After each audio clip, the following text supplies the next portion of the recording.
સુરતમાં વારંવાર લાંચિયા સરકારી બાબુઓ એસીબીના હાથે ઝડપાઈ રહ્યા છે, ત્યારે સુરતના ઓલપાડ તાલુકાના સિટી સર્વેની કચેરીમાં ફરજ બજાવતા શિરસ્તેદાર 3,000ની લાંચ લેતા એસીબીના છટકામાં આ બાદ ઝડપાઈ જતા લાંચિયા સરકારી બાબુઓમાં આજે ખરેખર ફફડાટ જોવા મળ્યો છે।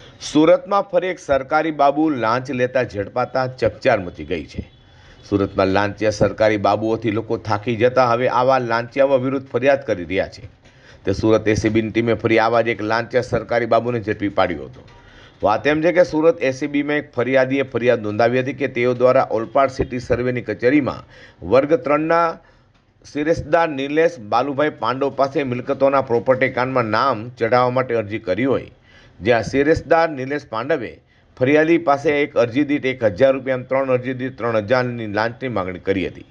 જોકે ફરિયાદી લાંચ આપવા માંગતા ન હોય, જેથી એસીબીમાં ફરિયાદ કરી હતી અને એસીબીએ છટકું ગોઠવી ઓલપાડ સિટી સર્વેની કચેરીમાં જ લાંચ લેતા આરોપી શિરસ્તેદાર નિલેશ પાંડવને ઝડપી પાડ્યો હતો, જેને લઈને અન્ય લાંચિયા સરકારી બાબુઓમાં આજે ફફડાટ જોવા મળ્યો છે।